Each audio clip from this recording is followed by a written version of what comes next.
Hey there, Dr. JP Guidry here. I want to talk a little bit about working in some breath work or some breathing with your mobility drill. So I'm going to give an example with an open book mobility exercise that I prescribe a lot and how I kind of work in breathing within that. So basically what we're kind of looking at is for mobility drills, there's a few ways we can do it. We can just go in and out of the range.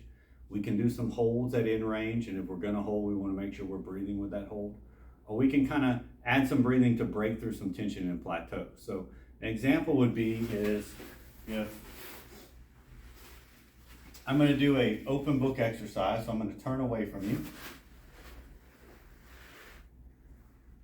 And let's say I get to here, and that's the end of my range. That's where the tension is. I'm gonna pause here. I'm gonna take a big breath in through my nose, into my belly. And as I breathe out my mouth, I'm gonna drop further. We can stop there, or we can maybe do that one or two more times, depending on how comfortable we feel. So we may go another breath at that sticking point, and out. See if we go a little further.